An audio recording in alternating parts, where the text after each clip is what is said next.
sobre el tema de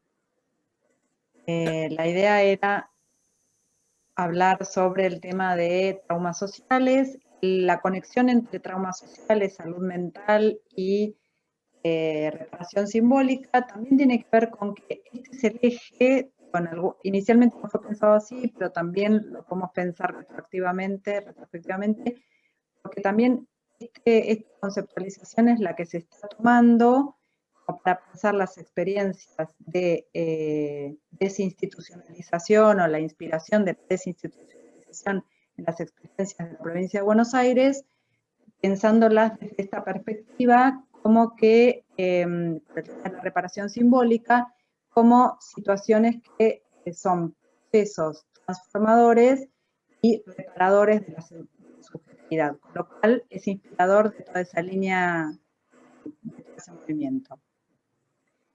La idea es la siguiente: empezar con una definición de trauma, ver cómo ese trauma social y la categoría de trauma en particular, hacia distintos dominios discursivos, uno tiene que ver con historia y otro tiene que ver con psicoanálisis, algunos rudimentos que se toma, por qué surge ese concepto, de dónde se extrapola de cada una de las conceptualizaciones.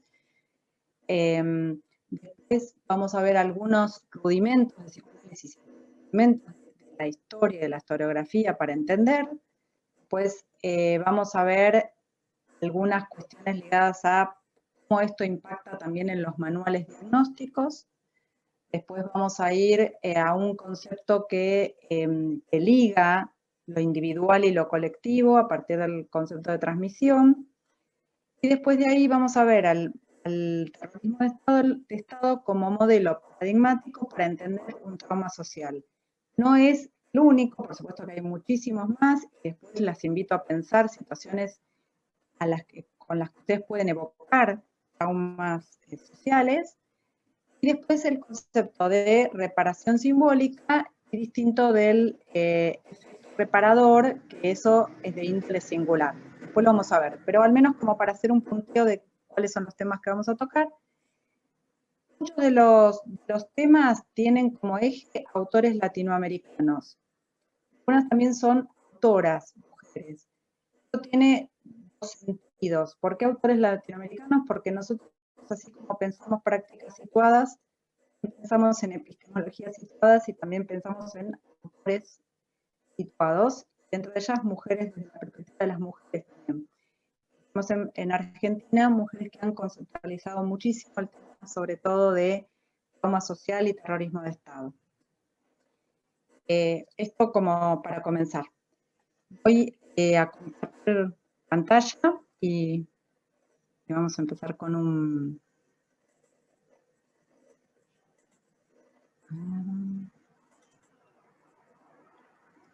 ¿Están viendo? ¿Sí?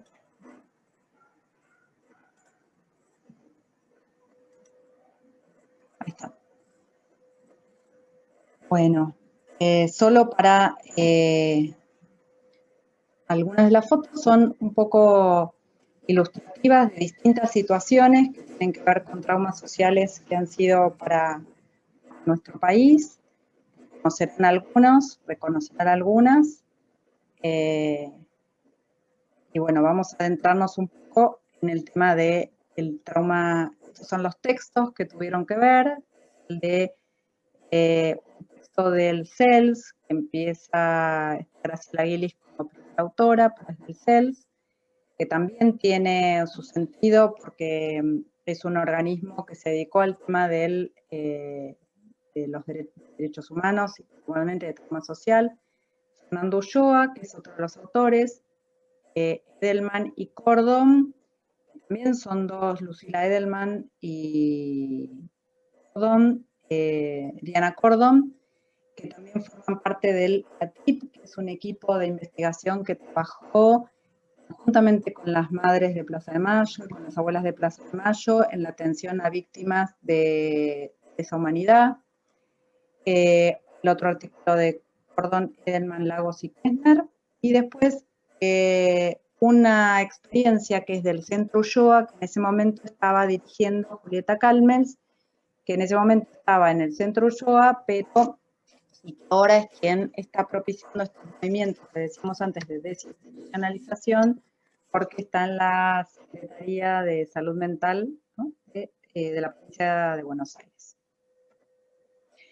Bueno, yo les decía esto antes que, si bien nos vamos a centrar en traumas sociales, lo que les quería decir es que hay que tener mucho cuidado cuando uno hace importaciones conceptuales de un concepto que proviene, en este caso, del psicoanálisis, tomamos algunas líneas de la historiografía, porque a veces hace uno deslizamientos, no solamente no precisando bien de qué está tomando y en qué momento. En esto vos, Eugenia, siempre mencionás un poco cuando se toma el tema de medicalización o el concepto de medicalización, quién lo está diciendo, cuándo lo está diciendo, si lo está hablando Conrad en tal momento, en tal otro, si está hablando otro autor. Entonces uno tiene que tener mucho cuidado cuando uno entra a otros dominios discursivos, extrae un concepto, tiene que precisar de quién lo toma, en qué momento de la obra, para ser más precisos, porque a veces se pueden producir algunos deslizamientos y algunos equívocos. A ver, ¿y por qué es importante o cuándo es pertinente una importación conceptual? Cuando ese concepto abre a cuestiones relacionales, cuando permite interpelar críticamente alguna situación, cuando aporta, digamos, cuando trae otros aportes de otros campos y lo enriquece. Eso uno toma a veces o algunas metáforas o algunos conceptos que vienen de otros campos. En este caso es del psicoanálisis y la historiografía.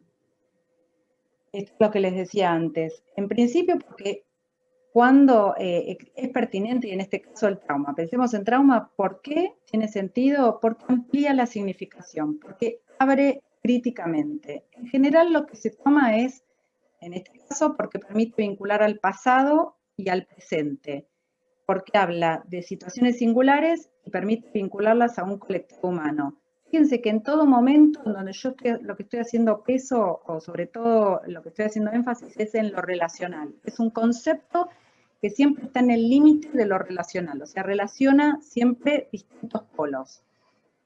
Ser lo singular y lo colectivo, el pasado y el presente,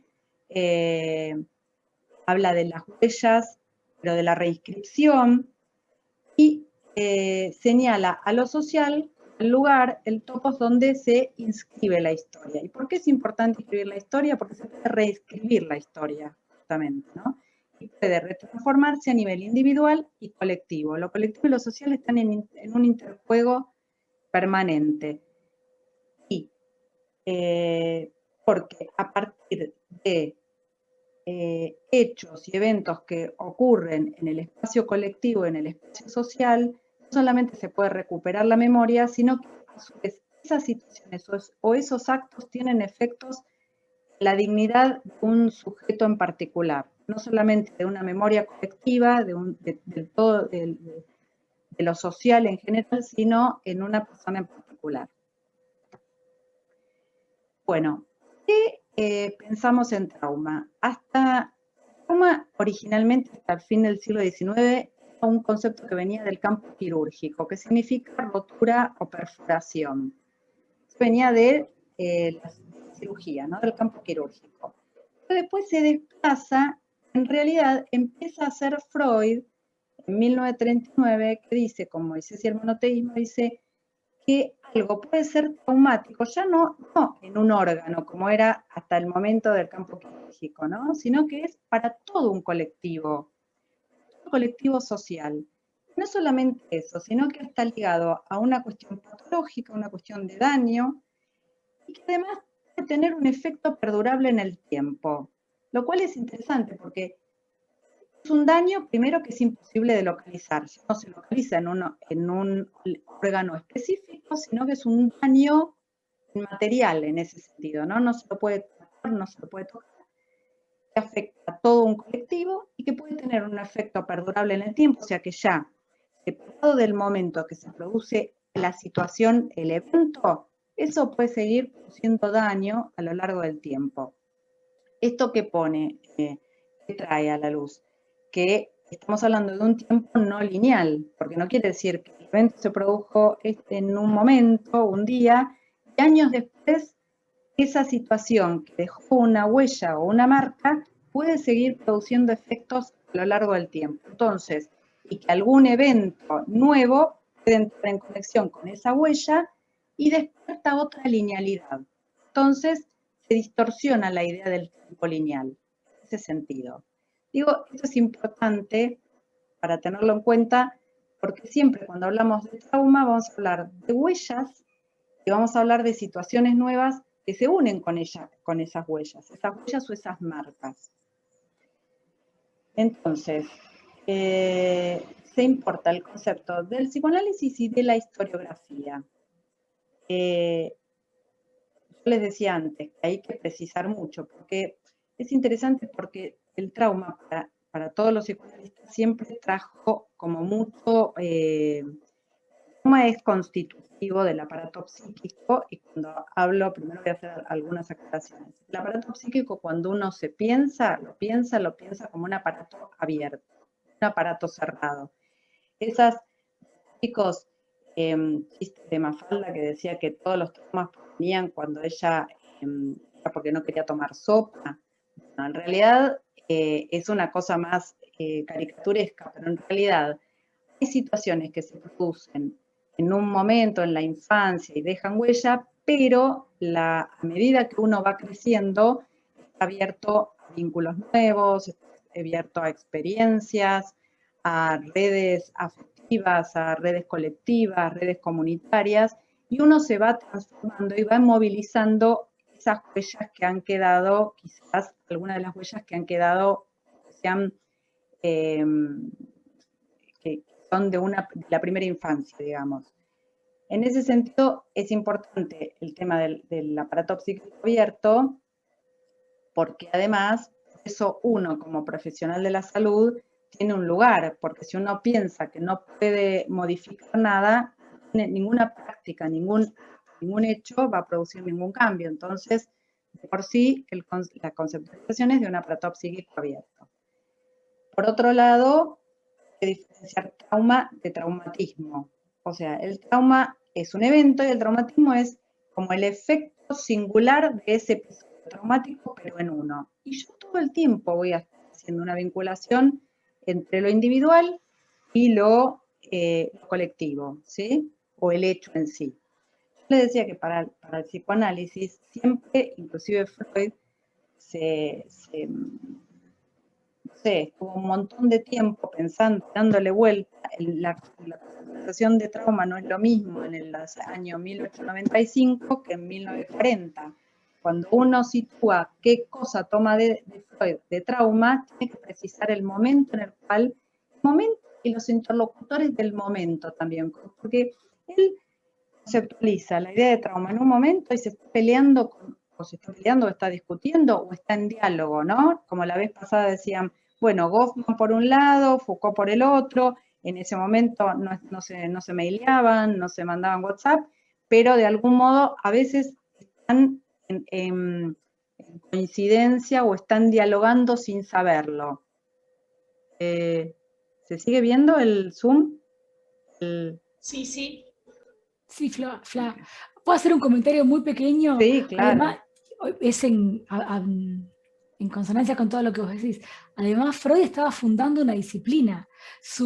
Digamos, sus interlocutores eran de máxima importancia, porque tenía que ir situando también lo especial de lo suyo, la diferencia con otras, los contornos. Entonces, también me imagino dirimiendo disputas de la época, donde otros saberes, otras disciplinas tenían algo que decir, y decía, bueno, el psicoanálisis tiene esto para decir. Entonces, también los fundadores de disciplinas nos pasa en sociología con Durkheim. Durkheim polemizaba mucho y tenía así como sus propios Jung, tenía su propia gente a la que sistemáticamente le ofrecía un argumento distinto.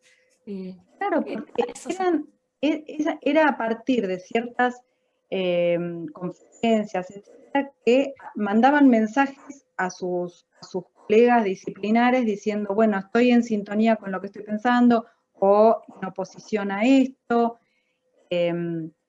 Inclusive, yo les decía que en algún momento él habla como de la situación traumática pensando en algo absolutamente ensimismado, digamos, ¿no? Como cuestiones de la fantasía, que después se va a pelear con otros, se va a decir, él mismo va a revisar sus escritos y va a decir, bueno, no es solamente un producto de la fantasía, sino que hay eventos. De hecho, él revisa y repostula a partir de las neurosis de guerra y dice, hay traumas de guerra, en donde la persona todo el tiempo, a partir, lo dice en función de los soldados y combatientes, empezaban a tener episodios de reviviscencia de, por ejemplo, de las bombas que sentían cerca y no podían dormir y se despertaban a la noche, y el episodio se repetía una y otra vez, inclusive aún cuando la guerra se había terminado, digamos, ¿no? Pero esto, entonces, él dice, bueno, entonces no es una cuestión solo de la fantasía, sino que es una cuestión del hecho externo. Entonces, así como yo les digo, lo singular y lo colectivo, todo el tiempo están en relación, lo interno y lo externo todo el tiempo están en relación en la conceptualización de él. Entonces, a veces inclusive llega a decir, es un interno-externo, a decir algo que está en el límite, en donde toma elementos de lo que está sucediendo en el exterior, para llamarlo de algún modo, donde hay un límite entre el interior y el exterior, cuando uno está impregnado de lo que sucede en el afuera y el adentro, y uno está volcando lo que está pasando, lo que está viviendo. Pero entonces dice, es un interno-externo. Les digo algunas cuestiones de cómo lo pensaba el psicoanálisis, o Freud particularmente, porque es importante para entender la idea de trauma. Una cosita, yo no lo aclaré, pero cualquier cosa que no se entienda, les pido por favor que me paren, me dicen, no, volvamos o aclarar tal cosa o revisemos. Una definición, yo solamente quiero decir una cosa, que la foto que ven en el margen superior izquierdo es un amigo mío, un fotógrafo que se llama Ricardo del Oro, y esa es la foto de su hermana, que los testimonios de Checolats, los testimonios de Julio López, sirvieron para inculpar específicamente a Checolats, ¿no? Después hay algunas fotos de una persona que está con los números del campo de concentración, otro del genocidio armenio, otra, bueno, para la dictadura y el pañuelo emblemático de las madres, ¿no? Como definición, para entender, el trauma es un exceso de estímulos que el aparato, me refiero al aparato psíquico, no alcanza a elaborar, imponiendo efectos y riesgos en la subjetividad de quien la padece, produciéndose una desorganización en la vida psíquica. El trauma entonces está ligado a alguna situación de exceso de algo que no termina de inscribirse, no termina de elaborarse, no termina de procesarse. O mejor dicho, se va a necesitar mucho procesamiento para metabolizar ese exceso. La temporalidad del traumatismo. Yo les había dicho, bueno, una de las cosas primeras que se subvierte es la linealidad del tiempo, ¿no? Porque diferente de un momento que está sucediendo una situación, ese trauma, esos efectos de daño permanecen a lo largo del tiempo. Igual puede suceder, esto nos basamos para entender el trauma en las series complementarias de Freud. Él dice, el trauma tiene dos tiempos. Un primer tiempo, en esto que yo les decía, que es una huella o una marca en la infancia, y después está silencioso. Puede ser que pase mucho tiempo. Yo siempre cuento que, bueno, una situación en alguna guardia que me llamaron en algún momento, digo, a los fines de entender una situación, ¿no? Me llamaron una vez que estaba haciendo guardia en el hospital de noche y me llaman a partir de un episodio de angustia de una chica.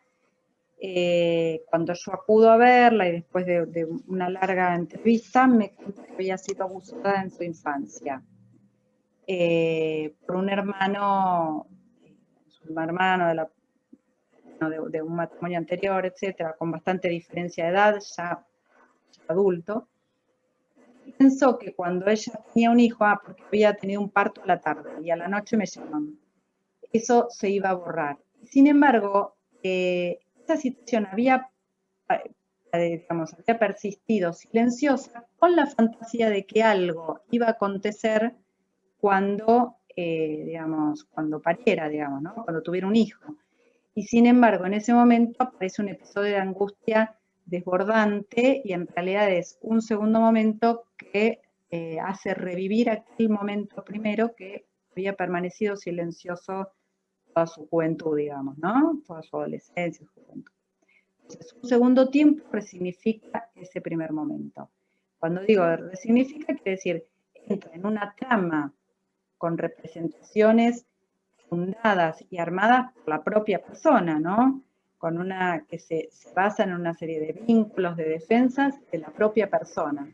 Entonces, para entender, es importante, cuando uno ve una situación traumática, ver el efecto singular de ese trauma, que a eso yo les decía que es el traumatismo en cada persona. Por eso no hay simbologías universales, por eso no a todo el mundo le repercute y lo afecta y lo impacta del mismo modo. Muchas veces uno tiende a hacer generalizaciones. Bueno, la pandemia va a producir tal cosa. No, la pandemia hay que ver cómo repercute en cada uno y si hay un efecto potencialmente traumático o no. Pero eso se va a ver en cada situación y el efecto es singular y no hay simbologías universales. Eso, esto lo retomamos después, hablemos del DSM. Bueno, el trauma social, la noción de trauma también se impuso en la historia, porque al principio la historia era pensada más como la versión más neopositivista, la historia que cada hecho es un hecho prudente, sobrio, discreto, que se puede, hay que desmitologizar todo, en donde la memoria, al contrario de lo que estamos diciendo, es sospechosa. Siempre que uno apela a la memoria es sospechoso, porque es una cosa de asepsia la historia oficial para la concepción neopositivista. Claro, después se empieza a reivindicar en la historia la memoria como una fuente principal, una fuente privilegiada, aunque en eso vale mucho, ya no es la historia contada, digamos, de los grandes manuales de historia, sino es la memoria en singular, contada por los testigos o los testimonios en primera persona o por testigos. Entonces, para tomar esos testimonios, uno tiene que asumir que puede haber saltos de memoria, que puede haber lapsus, que puede haber equívocos. ¿Y qué hace después un observador externo, o un analista, o un historiador? La analiza críticamente y coteja lo que ustedes hacen cuando van a hacer un trabajo de investigación. Lo cotejan con otras fuentes, lo cotejan con otros testimonios, los hacen dialogar. Esto que decimos es un análisis crítico, pero reivindicando esa memoria, digamos, o los testimonios de la propia persona o de los testigos. Sí, Euge. Faltan menos de un minuto, Flavita. Se va a cortar, sí, perdón. Sí, digo, por ahí es un buen momento para hacer la pausa. Acá. Sí. Estamos acá. Nos movemos al DEPA del lado. Sí, ahí ya les pegué el link de la otra reunión, porque no es la... Sí, ahí puse a grabar. Okay. ¿Listo? Bien, espera que... bueno, así que en ese sentido, si la historia empieza a reivindicar la memoria como una fuente más que legítima, el tema del trauma lo toma, porque en realidad va a empezar a tomar todas esas huellas, todos los episodios que ciertos colectivos han vivido, los testimonios de esas personas, digamos, ¿no? Y empieza toda una cuestión, digamos, de la historia, que es jerarquizar, digamos, todas las situaciones de traumas que se han vivido. Acá tenemos, voy a hacer una aclaración también, y empiezan a surgir las conmemoraciones, ¿no? Que es la celebración en público de ciertos episodios, las patrimonializaciones, la producción de memoria colectiva, digamos, todo este tipo de cosas empiezan a tener un peso particular.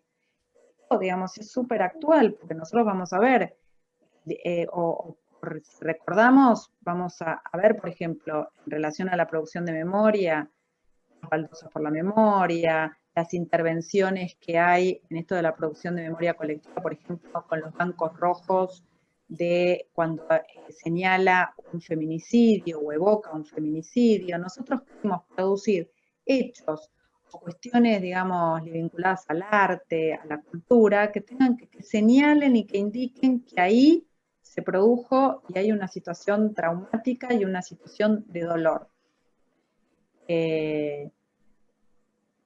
Hay también unas situaciones que son traumáticas en algún sentido, aunque en el momento no sean vividas como tal. Yo lo pongo, lo había puesto, me parece que acá está, a ver, yo no veo porque me tapa,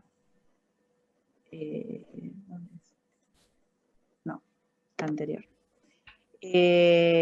Bueno, me tapa, pero ahí está, aparece la caída del muro de Berlín, digamos, ¿no? Aunque ese episodio no se ha vivido como tal, en ese momento, ahora podemos vernos como de estas series complementarias que yo les decía de Freud.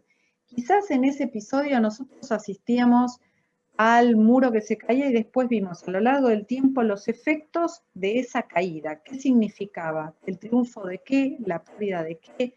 ¿Cómo se iba? ¿Qué es lo que se iba a dar después? ¿El mundo globalizado? Bueno, todas esas situaciones uno las puede mirar como retrospectivamente y analizar a partir de los efectos que produjo esa caída. Una situación emblemática también puede ser el juicio de Eichmann, ¿no? Que es ese nazi, fue ese juicio que aparece la vez pasada, lo mencionamos en la película sobre Hannah Arendt, donde aparece, si bien la película es de ficción, aparece el documental del juicio en fragmentos del juicio a Eichmann, ¿no? Que es esto de lo que ella luego da origen a la conceptualización de la banalidad del mal, ¿no? Bueno. Entonces, a partir de reivindicar que la historia se construye a partir de los testimonios de los testigos, y se construye a partir se construye y se somete, digamos, críticamente a cierto análisis, pero se reivindican los traumas, se reivindican los lapsus, los equívocos, los saltos, porque pueden haber cosas que uno no termine de encontrar. Entonces, desde el momento en que uno pone el acento en los traumas y en la memoria, uno está eligiendo contar los crímenes y no quienes ganaron las batallas, jerarquizando a los testigos, a las víctimas y no a los héroes. Ya no es, en todo caso, si hay una vida de un héroe, no es el héroe idealizado, esos personajes idealizados que nosotros antes teníamos, sino seres singulares con sus partes opacas y miserables y sus aspectos más talentosos en todo caso, pero es un todo con aspectos oscuros y opacos también, en ese sentido, ¿no? Inclusive Hugo Besetti es el que dice que ahora hay una gran ola de la memoria y hasta hay una empresa de la memoria, incluso llega a decir, en el sentido de que es algo que hoy se jerarquiza el tema de la memoria. Así como antes era impensable historizar la memoria, hoy en día hay una ola de memorias, digamos, ¿no? Aunque nunca falta alguno que empieza a querer decir que no se tiene que historizar, que la cosa quedó en el pasado, etc. Pero en general está bastante consensuado que se reivindica historizar la memoria, ¿no? Bueno, para unir estos dos conceptos, la historia individual y la colectiva, en realidad Freud propone transmisión, el que la desarrolla más es Caes, y dice a partir de cómo, digamos, el tema de la transmisión. Entonces va a empezar a tomar como las historias, las memorias familiares. ¿Cómo unimos la memoria individual y la memoria colectiva social? A partir de la transmisión. La unidad en la cual nos vamos a basar para pensar en esta transmisión en la memoria familiar. ¿Cómo se construye la memoria de una familia? Primero, la familia da un núcleo de identidad y siempre hay relatos, se enlazan ciertos sentidos, ciertas anécdotas, hay una épica, nunca falta el abuelo que hacía tal cosa, la abuela que hacía tal otra. Todas esas cosas se van transmitiendo de generación en generación.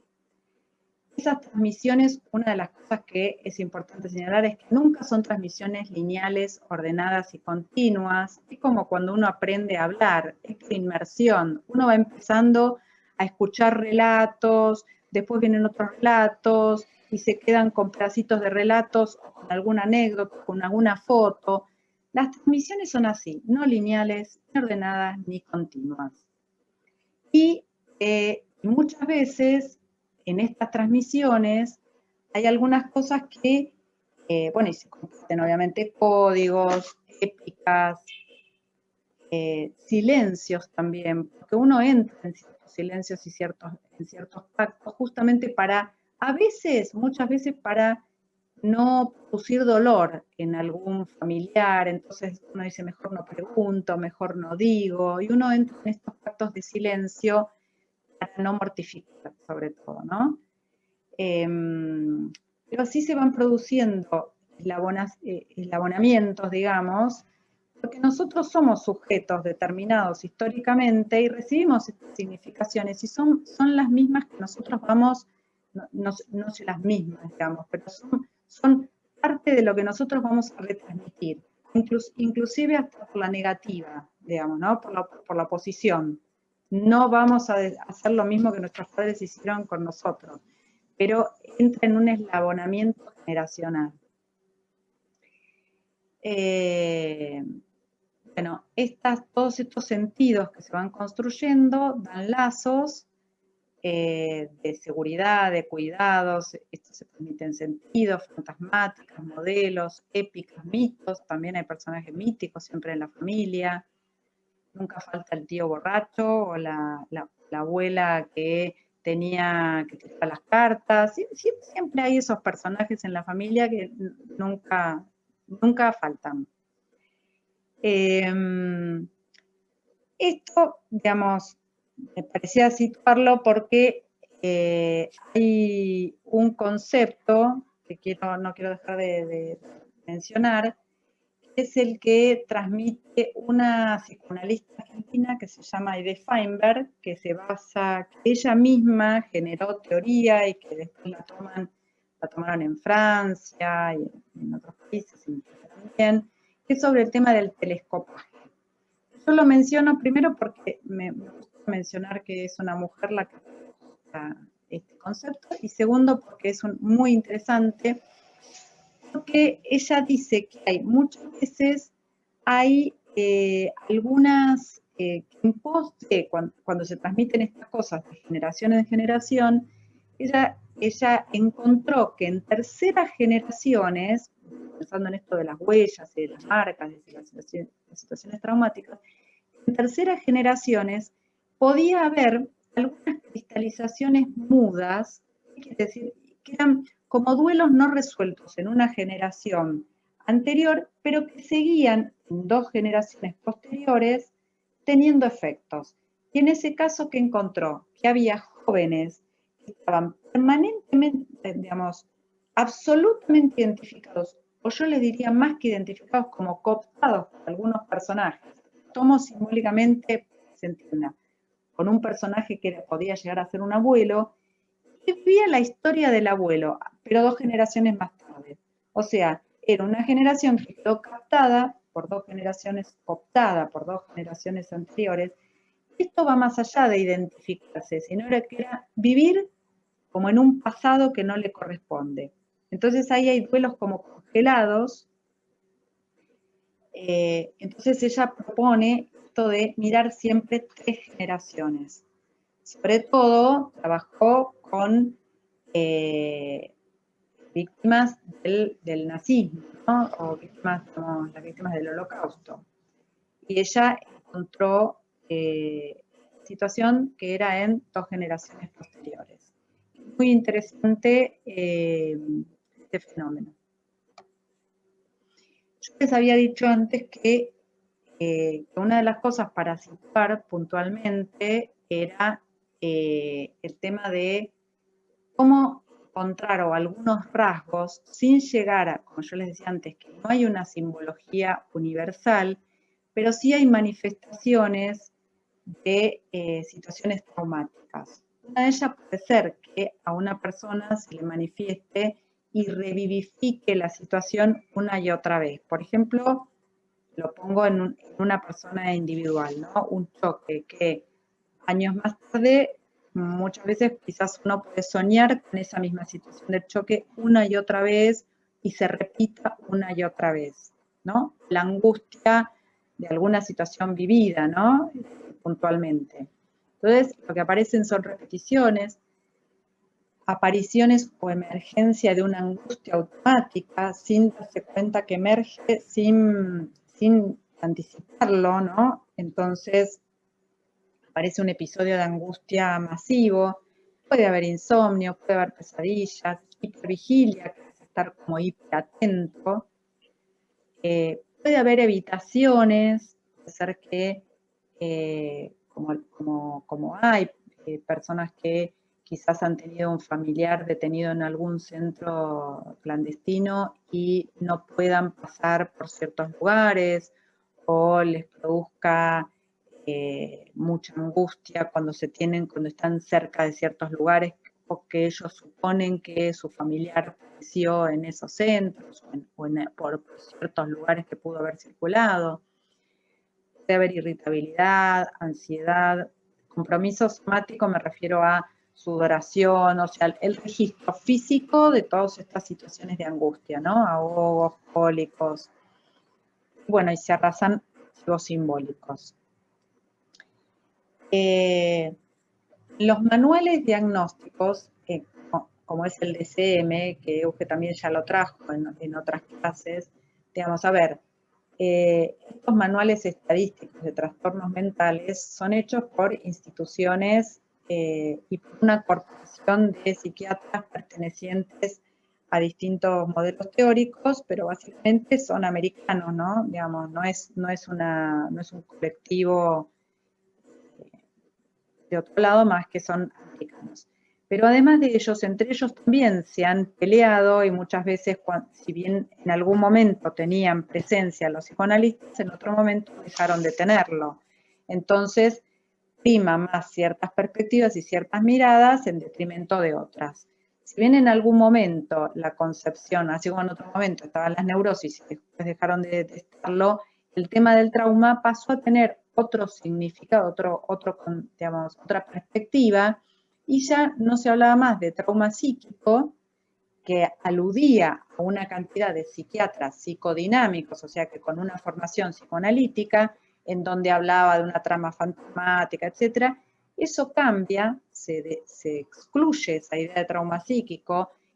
Cuando uno saca una palabra, no es, o sea, y esto lo sabemos en muchos otros dominios discursivos, que las palabras no son inofensivas, entonces sacar trauma es sacar toda una conceptualización y da lugar a la aparición del síndrome del estrés postraumático.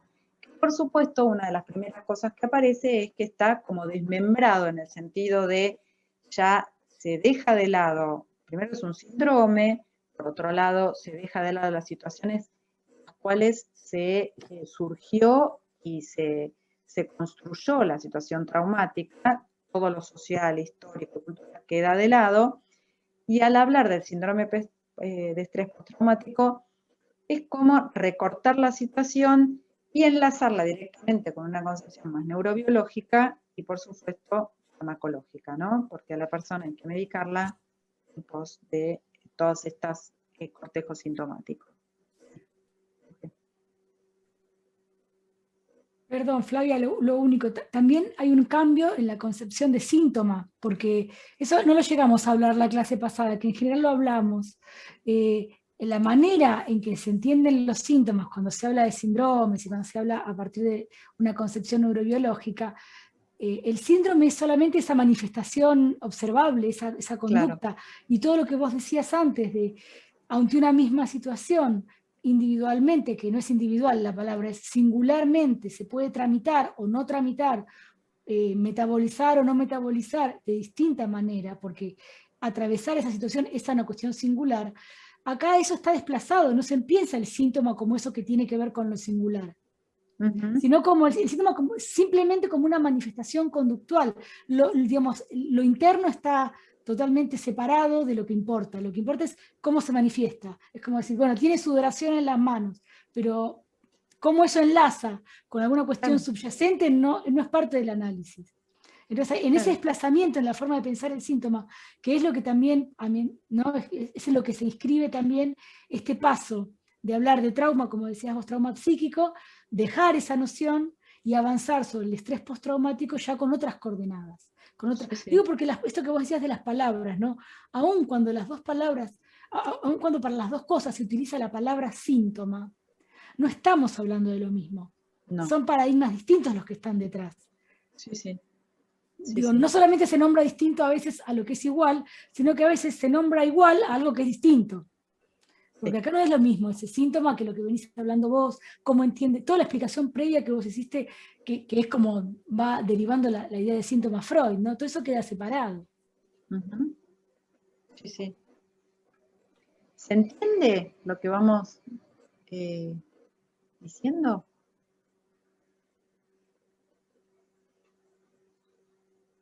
¿Avanzo? Sí, profe, pregunto. Dime. Esto de los síntomas y demás está pensado a nivel individual, porque la idea de trauma social es colectiva más que individual. Esto sería a nivel individual. Claro, pero por ejemplo, en realidad, si una persona, por ejemplo, vuelve de Malvinas, van a diagnosticar como un síndrome de estrés postraumático. Y yo te digo, Malvinas, ¿es individual o es colectivo? Es colectivo. Bueno, yo pensaba en Cromañón, por ejemplo. Exacto. Bueno, perfecto. Sí. Son situaciones, claro, pero el tema es, porque todo el tiempo vamos, ustedes vieron que yo antes les decía, una de las cosas que vamos a tener, y por eso es interesante el concepto de trauma, es porque es relacional. Todo el tiempo vamos a estar pivoteando entre lo colectivo y lo individual. Porque ese excombatiente de Malvinas, por supuesto que es el representante en singular de un trauma social. Lo que pasa es que esa persona va a ir a un servicio de salud mental a que lo diagnostiquen como un estrés postraumático y ahí ya se desvirtúa toda la situación, porque en realidad van a atender si es una persona que no está pudiendo dormir, lo van a recortar, pero en realidad no solamente eso, sino que además faltó, digamos, o Cromañón, ahora voy a tomar el ejemplo de Malvinas para seguir, faltó todo el reconocimiento desde el punto de vista del Estado y de los organismos sociales, de la sociedad civil, de acompañar esa situación que fue traumática para todo el colectivo de la sociedad, aunque en particular haya víctimas directas de ese trauma. Pero toda la situación, toda la sociedad fue afectada. Igual, evidentemente, por la cantidad de suicidios que hubo a posteriori de Malvinas, uno puede leer retrospectivamente que hubo una cantidad de cosas faltantes, una cantidad de actos, eventos, patrimonializaciones, actos de memoria, que fueron faltantes para ese colectivo de víctimas directos y para toda la sociedad en última instancia. Por eso, cosas que tienen que seguir haciéndose para ellos. Lo de Cromañón, por ejemplo, me parece que tuvo otro recorrido. Vos pensás que en el lugar de Cromañón se hizo como un altar, ¿no? Primero se hizo un altar. Hay un lugar que ya está señalizado como un lugar donde hubo un trauma para toda la sociedad en ese momento. Y a las víctimas de Cromañón se las atendió en el Centro Ulloa, que atiende a víctimas de lesa humanidad, gatillo fácil, y de todo este tipo de muertes que hubo y de traumas sociales, ¿no? Digamos. Y Cromañón es un ejemplo. Y desde la justicia se sigue todavía, creo que siguen, ¿no? Algunos de los juicios. Parece. Pero hay situaciones individuales, como puede ser la de Cromañón. Yo recuerdo chicos que hasta hace poco seguían atendiéndose, lo digo hasta hace poco porque después se desarticularon equipos, etcétera, se atendieron a nivel individual, se respetaron sus dolencias individuales, pero también había grupos de atención para las víctimas de Cromañón y la sociedad sigue, digamos, reparando. Ahora nos adelantamos un poquitito al concepto, yo les dije que iba a venir más adelante, que tiene que ver con reparar esas situaciones traumáticas, que son traumáticas para todo el colectivo de la sociedad, aunque haya víctimas directas. ¿Se entiende? ¿Entendió? Sí, sí, gracias. Bueno, ahora Perdón, vamos. Fla, Sí. hay unas compañeras que están participando en el chat que sí. parece Yo no que... lo veo, por eso. Bueno, las leo brevemente. Antonella Gatica Dale. dice que también pensaba en Cromañón como un trauma social. Y Sí. Estefanía lo Preiato, creo que es, perdón Sí. si me equivoco, dice, yo lo pensaba en el sentido de lo universal y particular y singular. Capaz que nada que ver, pero en el sentido de, por ejemplo, Cromañón fue parte de distintas cuestiones sociales, políticas, económicas, etcétera, pero cada sujeto con sus particularidades también lo vivencia de modo singular. Esa es la reflexión. Sí, porque es que todo el tiempo estamos haciendo jugar el colectivo y lo social en general con las afectaciones individuales o singulares, que me parece más atinado lo singular, que es el efecto singular de esa situación de trauma social, porque toda la sociedad lo vivimos. Pero es eso, es todo el tiempo la conjugación de las dos vertientes al mismo tiempo. Y aparte que, como vos traías, Estefanía, no lo vive igual un chico que otro chico que estuvo en Cromañón, o una chica, o sea, cualquiera de las personas que haya estado ahí adentro, en cualquiera de los lugares, aunque todos vivieron ese episodio terrible y lamentable, los afectó de manera distinta. Y puedo hacer un comentario, sí. Fla, perdón. Que sí, obvio. Inclusive hay como grupalidades, las sobrevivientes que se pudieron formar grupalidades, no tienen la misma lectura y el mismo reclamo. Hay algunos que son más en línea de castigar a los músicos, al Estado. Hay otros que al contrario tienen otra postura. Inclusive eso se da cuenta en las querellas, que fueron bastante diferentes, y en la multiplicidad de juicios que se llevaron a cabo representando a distintos familiares.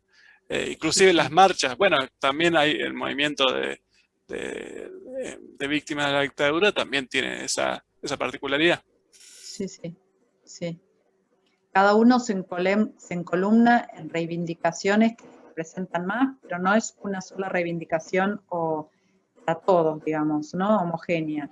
Lo mismo también yo pensando, digamos, si bien vamos a tomar el terrorismo de Estado como modelo paradigmático, hay muchas situaciones, ¿no? Pero pensaba recién, o me venía en mente el tema de ECOS, que fue, no sé si se acuerdan, ese micro con niños que estaban viajando y por una cuestión de el conductor que estaba manejando ebrio o alcoholizado, no sé, o se quedó medio dormido, así, y murieron un montón de chicos. bueno, a partir de ahí, algunos, por supuesto que los reclamos, los dolores, no solamente los reclamos, sino el dolor y la afectación es muy distinto de cada familia. Muchos conformaron una organización civil que tiene que ver con el tema de concientizar respecto de la no ingesta de alcohol a la hora de manejar, y también colaboran en esto, en las licencias de conducir, para concientizar a la gente y prestar sus testimonios, digo, en ese sentido, ¿no? Lo que decíamos antes. La vivencia en la propia persona de la pérdida de algún familiar que fue víctima de un accidente de tránsito. Bueno, esta imagen es de un genocidio de pueblo originario, ¿no? Me parecía muy, muy interesante. Bueno, ¿cuáles son las características que hace o cómo plantear el terrorismo de Estado, ¿no? Lo que prima es la desintegridad física y psíquica. Hay vacíos de sentido. Una de las primeras cosas que se subvierte es el sentido. Las cosas no quiere decir lo que dicen, sino que empiezan a tener otros sentidos. Hay una subversión de los valores y de lo legal. Ya la legalidad deja de regir y rige otra legalidad. Hay una ruptura de la confianza porque, bueno, es cierto, todos pueden ser el enemigo, un poco lo que se empieza cuando uno reconstruye, o los testimonios, o lo que cuentan las personas que vivieron esa época, es esto, ¿no? La desconfianza respecto a todos. Inclusive, yo la vez pasada había visto un documental sobre la vida de Mimi Langer, que es una psicoanalista muy, muy reconocida. Había nacido en Viena, ella, después estuvo en la guerra en España, y después vino a Argentina, y es conformó el grupo de los primeros pioneros del psicoanálisis acá en la Argentina, muy combativa, aparte recién ahora se la reivindica. Había un montón de testimonios de gente que contaban que, claro, cuando empieza la previa en la dictadura, ya las personas que se hacían atender con psicoanalistas no tenían confianza con el psicoanalista, y el psicoanalista no quería tener los testimonios de esta persona para que no los puedan, si en una de esas los llegaban a allanar el consultorio, tenían miedo de saber cosas del otro. Entonces, ningún espacio de confianza y de privacidad y de intimidad podía darse, porque no estaba todo quebrado. El Estado era de una alerta constante. Hay un desarme identificatorio. Antes vieron que una de las cosas primeras que dijimos es que se arrasan los archivos simbólicos, ¿no? En una de las diapositivas decía eso.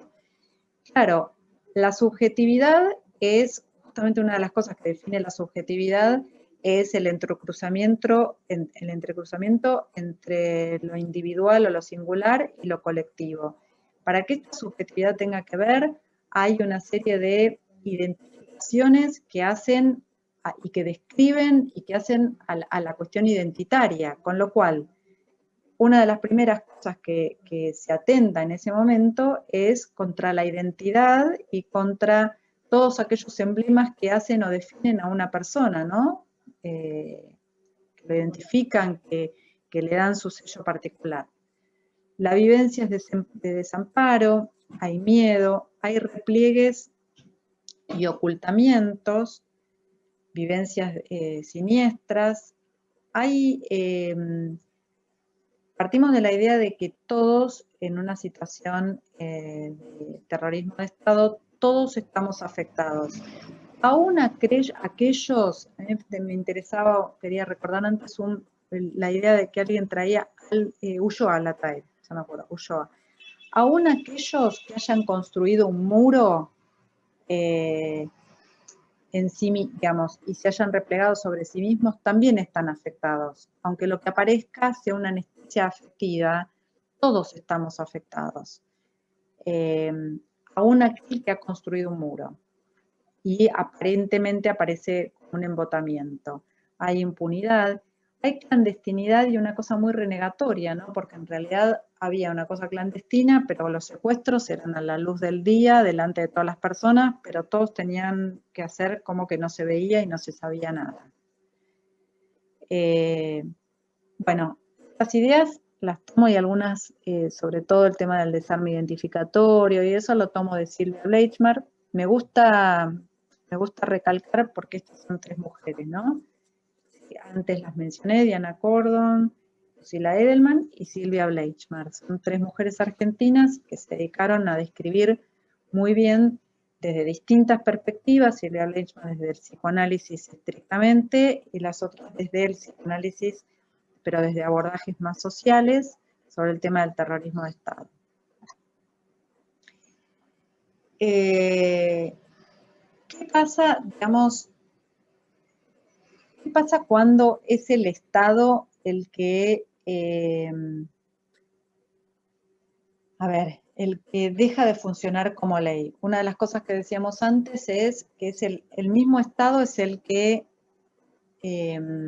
deja de regir como ser la ley máxima y la autoridad y la legalidad. El Estado tiene que ser garante de todo eso. Una vez que deja de serlo, el desmantelamiento psíquico de los ciudadanos es desesperanzador, digamos, porque el Estado pierde su legitimidad, porque si no sanciona a los culpables, si deja de regir una ley, si se subvierte todo eso, no lo pensemos solamente cuando entre el 76 y en el 83, cuando está la ley del punto final, la ley de obediencia debida, todas esas leyes lo que hacen es que ponen de manifiesto que el Estado no da garantía cultural, social e histórica. Porque el Estado tiene que ser el que identifique a sus pérdidas, el que identifica y esclarece las causas, el que tiene que dar explicaciones, el que tiene que señalar a los responsables, y el que tiene que sancionar leyes para que todo esto ocurra. Si el Estado no puede garantizar eso, no solamente pierde legitimidad, sino que, y esto es sumamente importante, condena a una repetición traumática. Una de las cosas que aparecía cuando en el campo de lo social el Estado no garantiza esto, lo que se produce es mayor culpa a nivel individual. En este caso, les comento alguna situación que me viene en mente de pacientes. Lo que sucede es que ellos dicen, por ejemplo, no busqué lo suficiente, los tendría que haber seguido buscando, tendría que haberme, o en el máximo de las situaciones me tendrían que haber agarrado a mí. En lugar de pensar que el Estado tendría que estar actuando para esclarecer y poner punto final, digamos, a todas estas situaciones, en otro sentido, punto final, digo, esclarecer esto y condenar a quienes tiene que condenar, e identificar a los culpables, no, promueve la culpa a nivel individual, y en una repetición traumática a nivel individual. Esto es lo que decimos el pivoteo entre lo individual y lo singular y lo colectivo. Lo colectivo tiene que estar garantizado. Porque si no, se recarga a nivel individual, a nivel singular, de esa garantía que no termina de ocurrir a nivel del Estado. Tiene que haber operaciones de constatación y de garantía cultural, va a decir Piero Lanier, pero son de una constatación externa de lo que sucedió.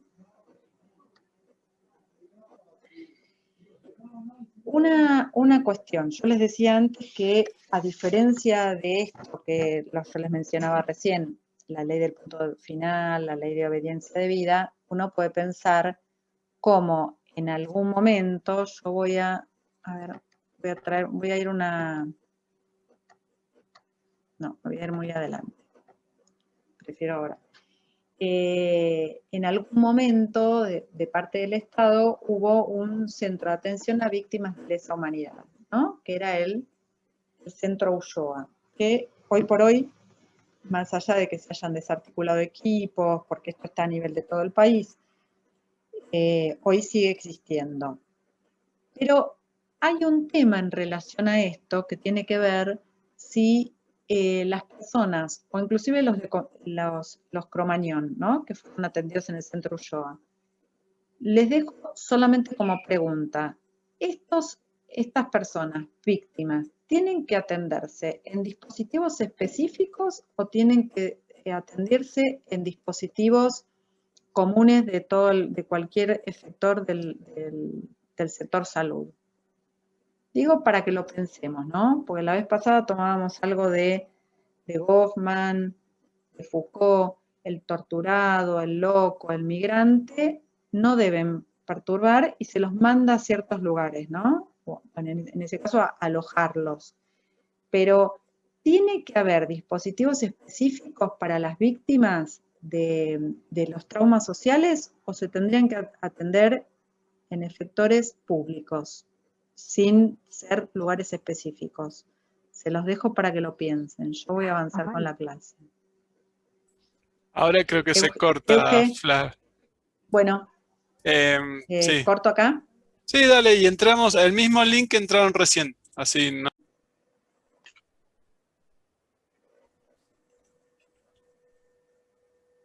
Sí, y una cuestión que me parece que, a ver, por cuestiones generacionales, a veces no se toman en cuenta que en nuestro país el proceso de memoria, verdad y justicia, de castigo a los genocidas, es una excepción en otros procesos Tal cual. de dictaduras, de violación de derechos humanos. Yo siempre esto lo pienso en relación con la Guerra Civil Española y cómo la construcción de una memoria colectiva y, digamos, bueno, esto lo hablamos muchas veces, Flavia, esto de que el Estado tome y, digamos, y establezca, digamos, distintas medidas de reparación, se nota de forma muy distinta en el pueblo español con respecto a cómo quedó posguerra civil y posperiodo franquista. Hay una película muy buena que salió ahora que está en Netflix, no sé si la vieron, ahora no me voy a acordar el nombre, que abren fosas comunes y es todo el proceso de juicio, de intento de juicio, que está Servini de Cubría, porque vinieron a un momento donde desde acá se intentó como imputarlos como delitos de lesa humanidad.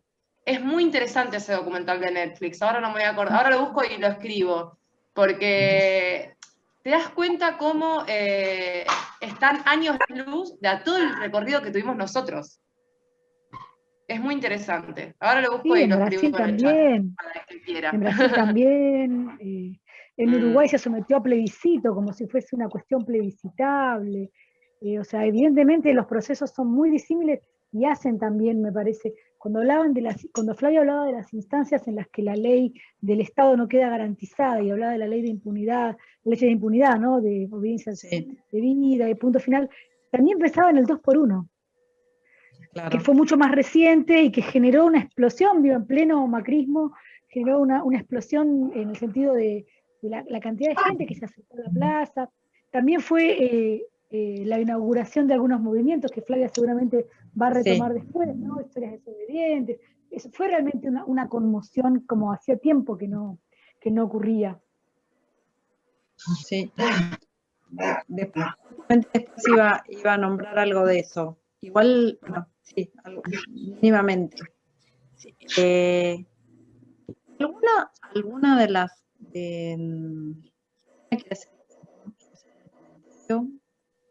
se cortó un poquito? ¿Quieren hacer algún comentario? Les alumnes. Y por ahí como ven tu pregunta, ¿no? Que dejaste planteada la pregunta y... Claro. Yo voy a poner la diapo.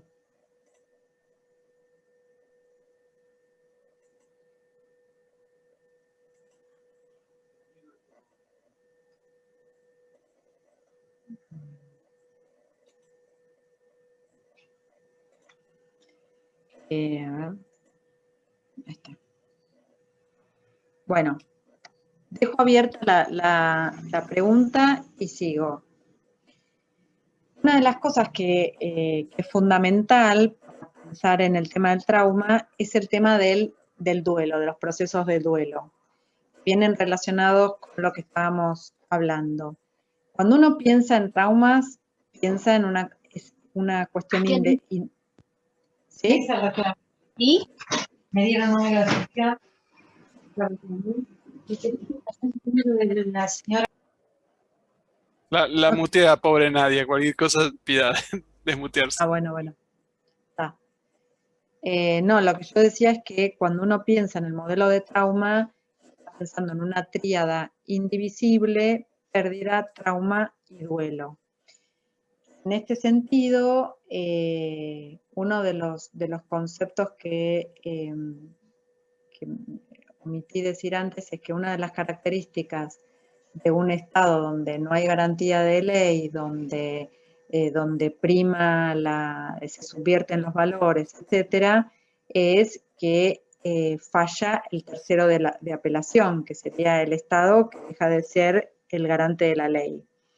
En eso, el modelo para entender eso, cuando falta el tercero de apelación, es la encerrona trágica, que es el concepto, uno de los conceptos más emblemáticos de Ulloa, donde explica que la víctima depende del otro absolutamente, y para dejar de sufrir, y está en un estado de invalidez absoluta. En esa situación, digamos, y pensando en el terrorismo de Estado puntualmente, nosotros pensamos que los organismos de derechos humanos ocuparon ese lugar de terceridad, porque cuando se da la encerrona trágica y falla ese tercero de apelación, la aparición de los organismos de derechos humanos con sus reclamos, intentando poner de una forma, tomando lo que decía Paula, digamos, de una forma creativa y de una forma inédita, como lo había, nos intentan instaurar una legalidad de algún modo que intente poner freno al avasallamiento, ¿no? Al arrasamiento que hubo. Esta idea de encerrona trágica huyó a la toma pensando en el modelo infantil de crecimiento, en el desarrollo del infante, dice. Uno de los modos que los padres, cuando están con un niño, dice que en realidad los padres, ante la posibilidad de apoderarse de la cabeza del otro, que es su hijo, en realidad, ¿cómo frenan esto? Con la ternura, la institución de la ternura. La ternura es la que pone fin al apoderamiento del otro, en el mejor de los casos, ¿no? Hay padres que son aplastantes, pero en el mejor de los casos, cuando prima la ternura, la institución de la ternura, que es muy interesante porque él después va a tomar, yo se los recomiendo este texto, que cuando él va a tomar la ternura también lo piensa como aquello que pone fin y que pone un coto también en la institución manicomial frente a la cultura de la mortificación, que dice, es la ternura la que va a intentar poner fin e instaurar otro modo de funcionamiento en instituciones donde prima la cultura de la mortificación, ¿no? Y en donde habla de estos modos en los cuales se opera muy burocráticamente y desafectivizadamente. Y para zafar de dos destinos que son uno, perdonen, que tengo que...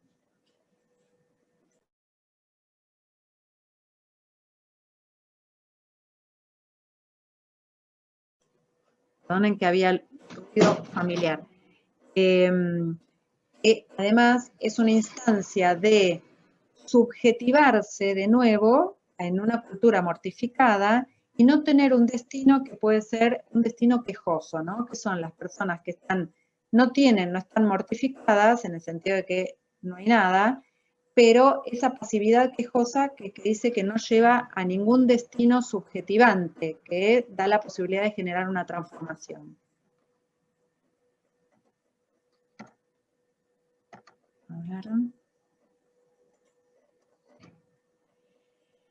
Bueno, yo les decía que los así como aparecieron que una de las posibilidades para generar los duelos, de ahí la reivindicación de aparición con vida, es seguir la trazabilidad de los cuerpos, ¿no? Para tener noción del destino de los muertos.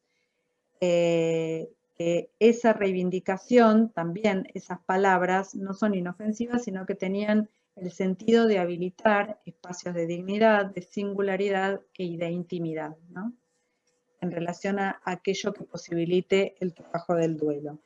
Y si no hay noción de la trazabilidad de los cuerpos, el lugar de las declaraciones sociales venía a ocupar el lugar del rito funerario. Eso que no sucedió en otros planos tiene la oportunidad de darse a partir de socialmente, por eso las audiencias eran públicas. Había algo de todo esto que tenía que acontecer en el corpus social.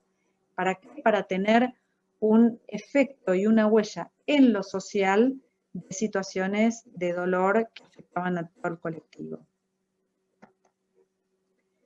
Bueno, y ahora nos metemos con el concepto de reparación. Una cuestión, porque todo lo que tiene que ver con la reparación tiene que ver con, viene de la práctica del derecho. En este caso, el derecho se cruza con cuestiones de lo social y con cuestiones del psicoanálisis, porque para el derecho, digamos, cuando hay un contrato entre partes, una de las partes no cumple con lo acordado, digamos, esa parte tiene que resarcir por todo el contrato, ¿no? Esto en términos de derecho. Cuando es el Estado el que no cumple y el que rompe el contrato con la otra persona, en lo que incurre es en un delito. Y en ese delito, al tratarse de cuestiones en donde el Estado es el responsable, es un delito de lesa humanidad. Y es el Estado el que tiene, no solamente ya por su carácter jerárquico que tiene, no solamente tiene que promover medidas que tienen que ver con lo justo, sino que tiene que resarcir, dando medidas de restitución, de indemnización y de rehabilitación, que tiene que ver con el tratamiento médico y psicológico, o todo tipo de rehabilitación, sino que tiene que promover medidas que además de lo justo tengan que ver con lo éticamente bueno, digamos, más allá de lo justo. Ahora, una de las definiciones que tiene que ver con reparación, yo podría leérselas, espérenme un segundito, dice que la reparación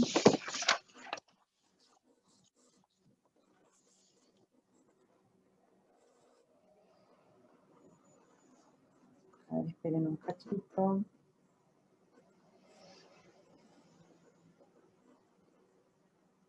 Sí, el derecho es el derecho, ¿no? El derecho a una reparación deberá abarcar todos los daños y perjuicios sufridos por la víctima y que, entre otros aspectos, deben adaptarse a medidas de restitución cuyo objetivo debe ser lograr que la víctima recupere la situación en la que se encontraba antes. Claramente que cuando estamos hablando del terrorismo de Estado y estamos hablando de la sustracción de identidad, estamos hablando de la desaparición forzada de personas, estamos hablando de la tortura, estamos hablando de interrupciones en la vida de años y de afectaciones y de dolor y de torturas, pretender que una persona se encuentre en la situación en la que se encontraba antes es inocente, con lo cual ya cuando estamos hablando de reparación, más allá de todas las medidas de indemnización y de restitución y de rehabilitación, lo que estamos hablando es, lo que necesita además es una reparación simbólica, en el sentido de que nunca se vuelve a la situación en la que se encontraba antes. Después de haber vivido todo eso, nunca se vuelve a la situación anterior. Es imposible. es un contrasentido. Con lo cual, si bien la condición para que se repare, yo pensaba de nuevo en, me parece que era, el apellido, no me acuerdo, Carrá, Daniela, ¿no? Pensando en lo que hablábamos antes de lo de Cromañón, para que se repare cierto tejido social, tiene que haber una reparación simbólica, ¿no? Además de todas estas medidas que el derecho las debe garantizar y el Estado las debe garantizar, tiene que haber reparaciones en el tejido social. Pero de ahí a que una persona sienta menos dolor y se sienta íntimamente reparada, es distinto. Por eso hay que diferenciar la reparación simbólica de lo que es efecto reparador singular. Esto sí, por eso es interesante lo que yo les decía, que es un cruce entre el derecho y el psicoanálisis. El efecto reparador singular puede nunca suceder más allá de que se hayan tomado medidas de restitución, de indemnización y de rehabilitación. Y la reparación que tiene que tener lugar en el ámbito social puede ser por parte del Estado, que es indispensable, por parte de colectivos diversos y organismos que surjan de la comunidad, y por parte de la persona. En el caso del Estado es indispensable, en el caso de la emergencia de organismos de derechos humanos, organismos barriales y de la propia comunidad, es esencial para reparar el tejido social dañado, y por parte de la persona es una decisión individual, ¿no? Yo les decía antes que uno de los dispositivos que son básicos para trabajar y para reparar el horror colectivo tienen que ver con los dispositivos comunitarios y culturales y los dispositivos grupales. No hay, a mí me gustaba la palabra de Caes, ¿no? No hay, dice él, no hay elaboración subjetiva del horror sin el reconocimiento y la producción colectiva. Una es condición de la otra. Pero vuelvo a hacer la mención, ¿no? Esto no es una regla de tres simple. Si se da esto, que tiene que ser condición de reparación, no se puede garantizar el efecto subjetivo. El efecto subjetivo de reparación es absolutamente singular. Y es en el marco de la propia comunidad donde se elaboran estos traumas para poder recomponer la autopreservación, rearmar los vínculos solidarios resquebrajados. Yo les decía esto de que se había subvertido todo. Legitimar lo que sucede y sucedió, esclarecer situaciones, identificar culpables y responsables. Quería hacer una comparación en dos planos.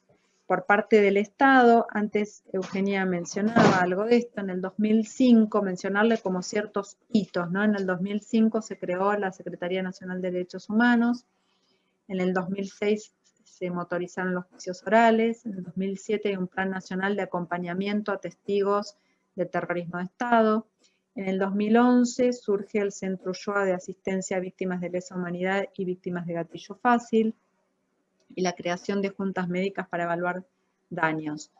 Paralelamente, fíjense cómo antes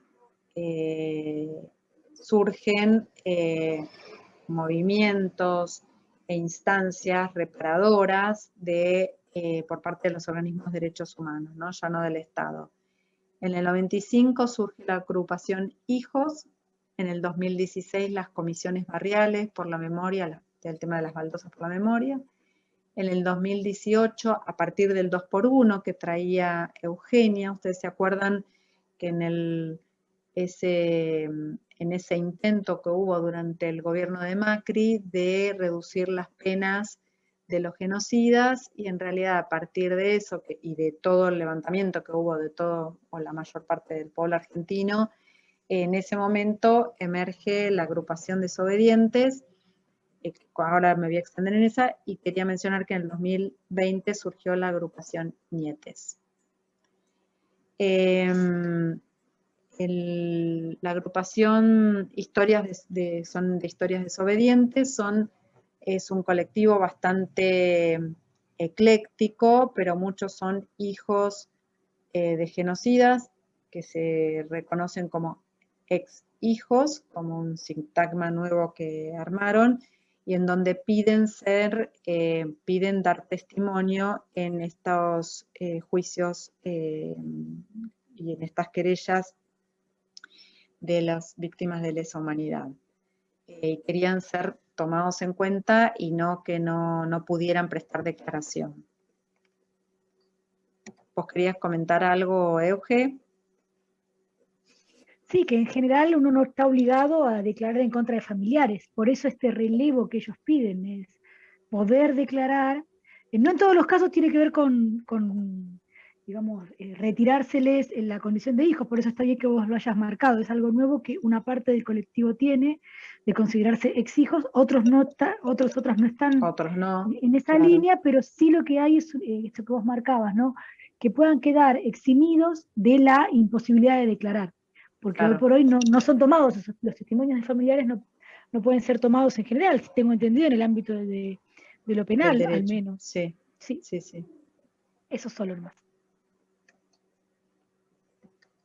Y bueno, y como experiencias de reparación social, pero bueno, en esto que ustedes mismos también aporten otras, yo proponía la de pensar en la ex ESMA, ¿no? que hoy por hoy está compuesto por distintas instancias y de pasar de ser un lugar de detención clandestina y de tortura y exterminio, es un centro cultural, es un sitio de memoria, se hacen intervenciones, se hacen generadora de movimientos culturales, por ejemplo, ¿no? Yo lo traía como un ejemplo de reparación social.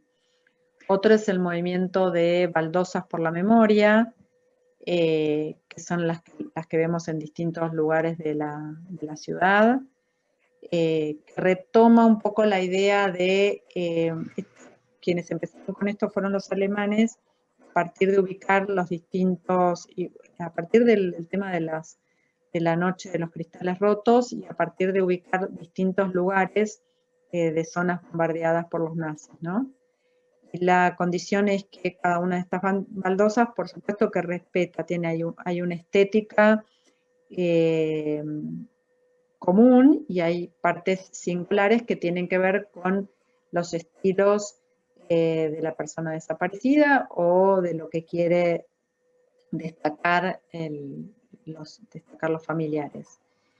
Y otro era el haberle puesto el nombre de Laura Bonaparte al escenar eso, ¿no? Reconociendo la figura de Laura Bonaparte, que era una abuela de línea fundadora. ¿Puedo hacer un comentario muy chiquito, Flavia? Dime. Como Sí, en tantas otras cosas, el tema de reutilizar o de refuncionalizar la ex ESMA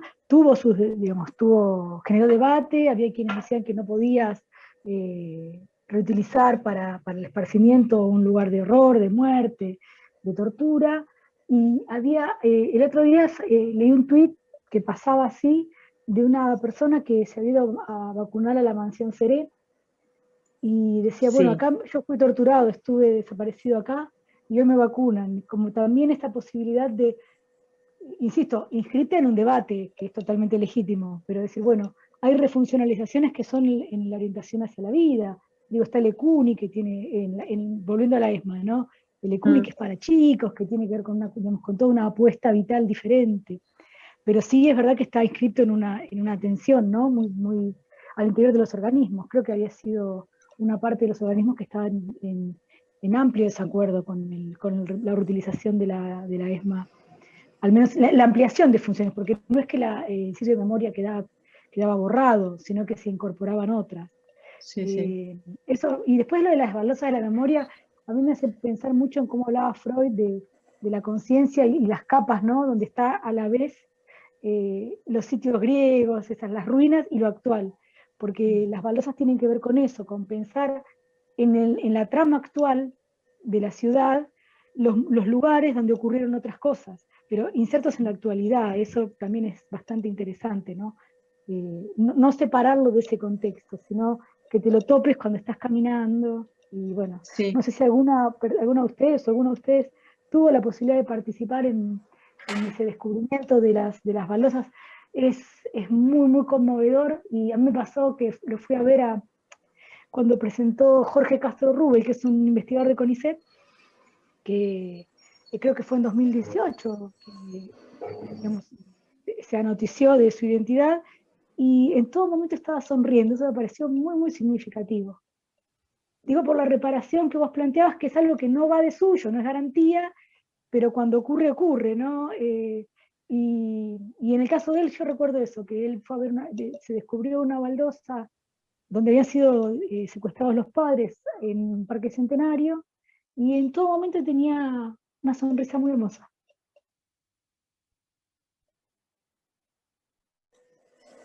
Esos actos son, además de dar conocimiento a situaciones que sabe, es darle vida a la persona, ¿no? Porque además de no solo recordar el hecho de su desaparición, también es una decisión si ponerlo en el lugar donde fueron desaparecidos o por alguna de las instituciones que hicieron su vida, digamos, ¿no? Ahí está una decisión.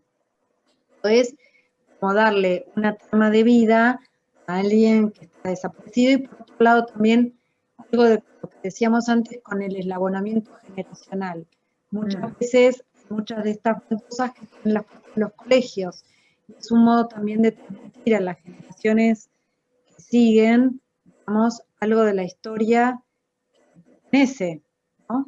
Sí, algo de eso aparecía, me parece, en el comentario de Euge cuando recordaba esta nota de hace unos días en respecto a la mansión Seré como un centro de tortura reformulado hacia un lugar de vacunación, o la posibilidad de que alguien se vacune, y en particular alguien que ha transitado por ese espacio horroroso, ¿no? Pero en particular me parece interesante también pensarlo de cómo reverbera en otros esa situación, ¿no? Digo, por esa doble dimensión que decía Flavia, ¿no? Sí. Que la reparación es simbólica a nivel individual, pero también es necesaria socialmente. Sí. Y no siempre se juntan las dos, pero...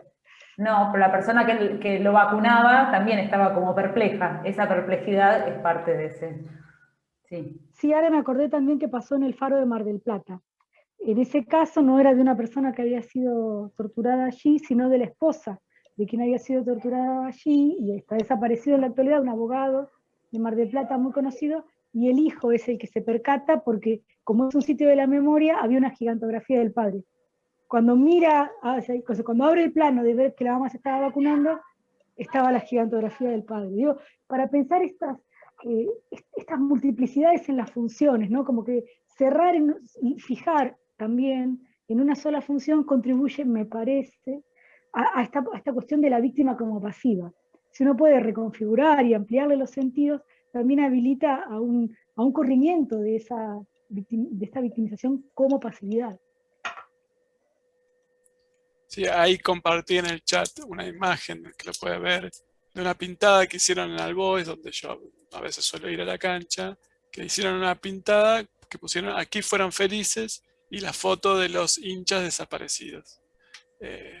Creo que eso también va en línea de Claro, lo que decía es Flavia. otra línea ahora que los clubes, ¿viste? Están rectificando los legajos de los desaparecidos. Yo que soy de Banfield, están los Streger, que también fueron desaparecidos, hay como familias emblemáticas que atravesaron el terrorismo de Estado, y hay toda una reparación de legajos que también está en la UBA, digo, pero que también estuvo en el instituto donde está el hijo donde estuvo el hijo de Tati Almeida, no me acuerdo si era un instituto de meteorología o algo así, que también rectificaron legajos. Sí. UNLP también, todo. Claro, en la NLP, tal cual.